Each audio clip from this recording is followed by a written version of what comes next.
So the way that I created Street League, because again, we're not doing a bunch of like trials. Like, so I want people to be able, like, if you do like PSA or you do Ring or you do Mondio or, you know, besides like Schutzen, like, you know, or IGP or whatever they call it now, like you should be able to, or APBDA, you should be able to keep doing those trials, keep training in those things. But a Street League event comes in, if you're training that way, you should be able to go ahead and participate in it too. So even down to the way that the decoy catches the dog, you know, in French Ring or Mondio, usually it's the post leg that the dog will go for. You know, the decoys that we train in Street League can catch a post leg as well as a swing leg. You know, if they go upper body, the mechanics are going to be very similar, so it's safe. Yeah. You know, the presentations aren't going to be overly characteristic or outwardly characteristic, whatever the proper term is for that, from a different decoy. You know, besides the running at a dog, there's only one scenario where we have that. You know, most of that stuff is very static in the middle. It's just the pressure that happens before and after. You know, that'll change a little bit, but it's meant to cross train. It's not like, we're not saying like, oh, hey, like don't train these other ones, only train this. Like keep training everything and keep having fun and, you know, trial your dog. But when the Street League event comes up, if you're training and you're doing the stuff, then hop on in and let's go. And because, you know, the top 3 competitors win money. You know, the first place right now currently is like 2,000, and then second's 1,000, and third's like 500. And, you know, we take care of our decoys. We pay them to come out. They get, you know, food, hotels, and tortured by me for a few days. That's awesome. And do you have a this is where I would like to take it goal? Yeah, so ideally, I want it to be like a world sport, and to where like the average person can watch Street League and be like, oh, this is what the point system looks like, so you can tell. Like ideally, because that's one of the way our events are structured too. It's a big family-friendly event. Like everyone can come, everyone understands what's happening, and understands like, oh, this is good, this is bad.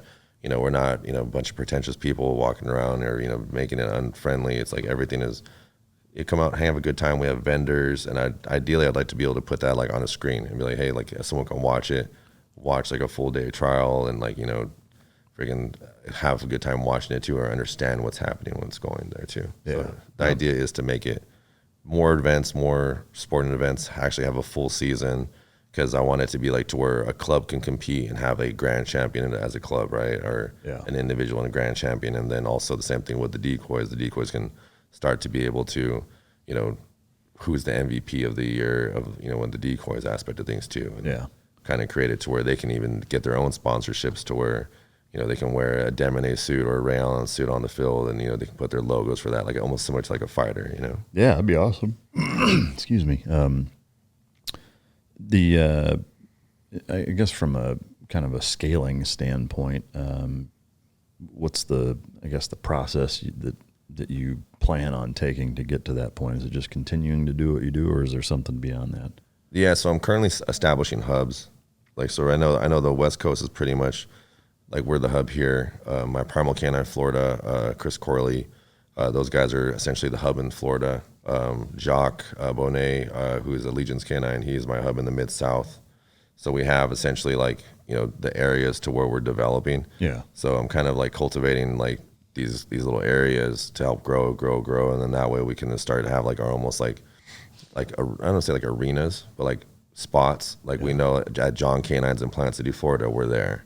You know, in Morgan Hill, Gilroy area, we have like the little sports complex that we're going to use, or like our place. You know, we have spots in LA. You know, we have, you know, where Oscar's Field's at. We have certain areas. You know, Jocks will have an area there, so we can visit different spots to set up and be at where people can travel to and come to. Yeah, no, that's awesome. Yeah, it sounds cool. I love the philosophy behind it. And then Valor K9, how did that come about? So Valor Canines, Valor Canines it's a nonprofit organization that Scott Crawford had started. He's one of my Street League decoys. But what happened was we were doing this thing in Florida, and the part with Street League was I wanted to basically get enough sponsorship, so like the sponsorship can take care of the trial, but the entry fees can take care of, you know, basically they can pay the decoys, do the things we got to do. But I wanted to donate the money to the troubled youth in that area.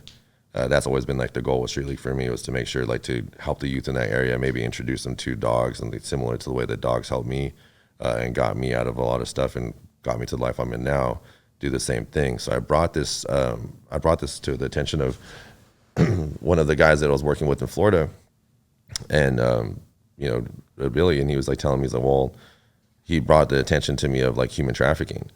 And like all the stuff, he's like, well, what do you think about doing, you know, helping with human trafficking or donating to that? I was like, absolutely. Like I didn't, you know about it, but you don't really know about it until like you hear, like there's a more. She always tells me, she's like, once you know, Mike, you can't unknow these things. Yeah.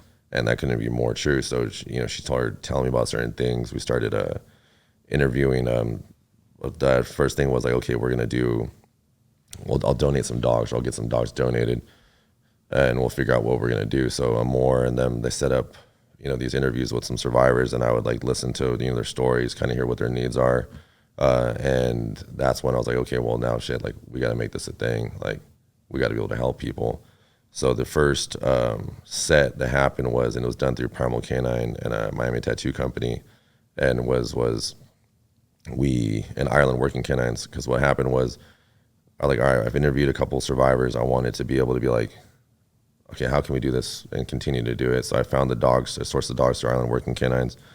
He donated a couple dogs to us for these ones individually that we selected for based on the jobs that they needed. Mm-hmm. So they flew them out here, and then out to California, and then I sent them home with Chris Corley, the Primal Canine, Florida, because that's predominantly where the business was going to be at.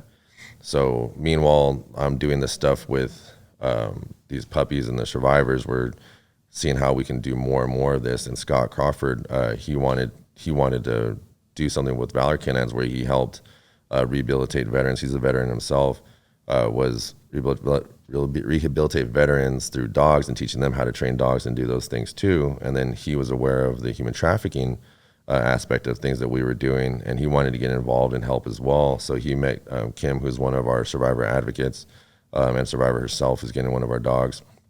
And he was introduced to everything that we were doing. So he set up the nonprofit in a way that we can do more, and we can get funding. We can help more survivors and continuously do things, because the issue that we were running into was that there's so many survivors out there that need the help, and need these dogs, and there's just not enough time. For like joking around, like when I run in the morning for a long time, when I was running in the mornings, like I was on like calls with like survivor stuff. I was in calls with my partners in Florida, checking on the dogs, making sure everything was going good, constantly, and like seeing how can we afford to do this? How can we make sure we're taking care of this? Because again, we're dealing with a variety of different things. So Scott went and he did the thing. He assembled a team to help basically start Valor. So, we have someone who can help with our media stuff. There's someone who helps the financials aspect of things, of people who write, who go write and go get grants, write for grants.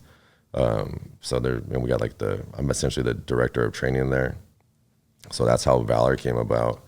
And yeah, it's just been a whole big whirlwind of craziness out there, especially with like the human trafficking stuff. Yeah. Where do you want to take that also? Is there a 5-year, 10-year, 2-year plan that, is there a point that you want to get it to, or is it just continuing to do what you're doing with it? I would like to, ideally I want to help as much as I can. Yeah.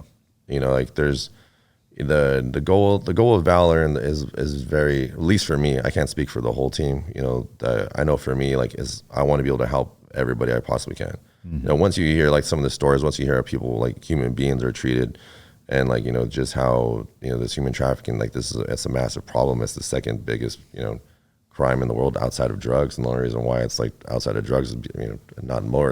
It's just insane to me. Yeah. That's a problem that we're not attacking. So I want to be able to help as much as I possibly can with that. So the goal is just to grow it to where we can help out as many survivors as we possibly can. And if it's not by helping them find a dog, it's by helping them get help. Yeah. Get out of that life, or get rehabilitation, or bring more light to it, and just do anything I possibly can do to help with the problem. Yeah.